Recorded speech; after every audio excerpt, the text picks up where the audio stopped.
तुम क्या समझते हो बुशरा के खिलाफ, इमरान खान की बीवी के खिलाफ ये सारा महाज क्या क्या क्या एक सिर्फ चंद इन लोगों का बना? पूरी सेकुलर लॉबी 6 साल से क्यों उनके मुंह पे तमाचा था कि वज़ीर आज़म की बीवी जो है मुकम्मल नकाब के अंदर जाती है। तुमने ज़ाती किरदार उछालने शुरू किए, उसके खिलाफ कुछ नहीं मिला तो आपने ये सूरत हाल पेश की। मैं तोशाखाने के मामले के अंदर तो बिल्कुल और मामला ही ऐसा है कि जिसके अंदर एक वज़ीर आज़म को तोहफे मिलते हैं और उसकी सजा जो है उसके साथ बीवी को भी दे दी जाती है। उसको छोड़ दें तोशाखाने में दें उसको किसी, लेकिन तुमने खानदान के निजाम का मजाक उड़ाया इस मुल्क के अंदर। इतनी मोटी मोटी किताबें लिखते हो, इतने मोटे मोटे सेमिनार बनाते हो खानदानी निजाम के ऊपर, इतने मोटी मोटी इस औरत की इज्जत के ऊपर हया मार्च करते हो, और फिर पाकिस्तान के अंदर जितनी भी ह्यूमन राइट्स की तंजीमें हैं, वुमेन राइट्स की तंजीमें क्या है, कहां है? खामोश। इसका मतलब यह है कि तुम सबका कोई असूल नहीं है, तुम सबका कोई खानदान नहीं है, तुम सबके यहां कोई इज्जत और नामूस की हैसियत नहीं है। मैं बहुत तकलीफ में हूं।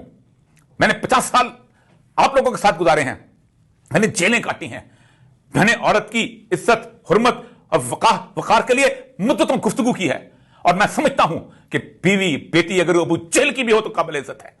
आप क्या बात करते हैं? किस रसूल के पैरोकार हो तुम? किस सैयदुल अंबिया सल्लल्लाहु अलैहि वसल्लम के पैरोकार हो कि यहूदी औरत के जनाजे के ऊपर भी आप खड़े हो जाते थे? तुम लोगों ने पाकिस्तान, तुम लोग इस पाकिस्तान में अजाब की दावत हो।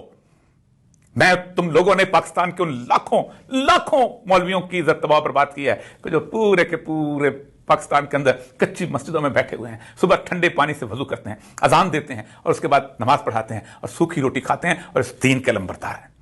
लेकिन तुम चंद लोग जिन्होंने इस पूरे के पूरे सिस्टम को यरगमाल बना के रखा हुआ, तुम क्यों खामोश हो? इसलिए कि तुम समझते हो कि तुम इलेक्शन जीत के तुम इस मुल्क के अंदर तब्दीली लेके आओ। तुम कहां तब्दीली ला सकते हो?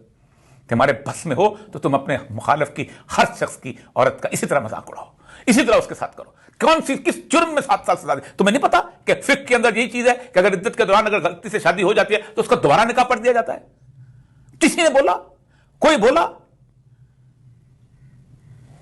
कि इस मुल्क के सवाल के ऊपर मोहर है? और याद रखो एक बात बहुत तय है कि अल्लाह ताला का एक उसूल है कि जब माशरे में इस तरह की बदी फैल दे तो पूरी की पूरी नस्ल को बदल कर देता है और उसके यहां दूसरी नस्ल बात कर देता है, और वो नस्ल आ चुकी है।